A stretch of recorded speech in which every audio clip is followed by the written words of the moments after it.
ఎప్పటికప్పుడు తాజా వార్తలను అందిస్తున్న కేఆర్ క్రైమ్ న్యూస్ కు స్వాగతం.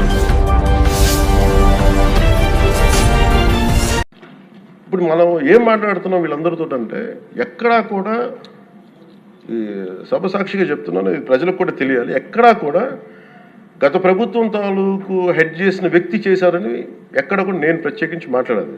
నేనేం చెప్తాను, టీటీడీ పాలక మండలి బాధ్యత ఇది. అందరికీ నమస్కారం. నిన్న షేక్ బషీరా ఆక్స్ఫర్డ్ స్కూల్లో 10th క్లాస్ చదువుతోంది, రిక్షా సెంటర్ దగ్గర నర్సరాపేట.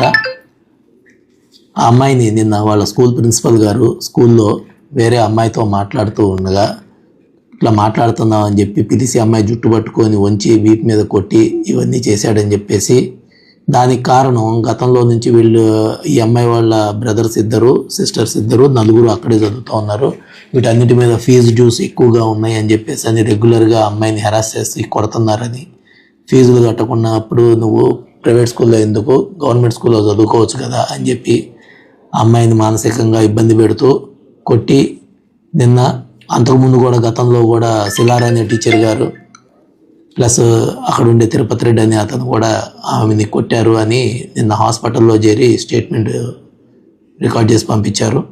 ఆ స్టేట్మెంట్ మేరకు ఆ స్కూల్లో పనిచేస్తున్నటువంటి ఈ ముగ్గురు మీద, శిలారు, శంకర్ రెడ్డి, తిరుపతి రెడ్డి అనే ముగ్గురు మీద కూడా ఎఫ్ఐఆర్ చేయడం జరిగింది. కేసు ప్రస్తుతం విచారణలో ఉంది.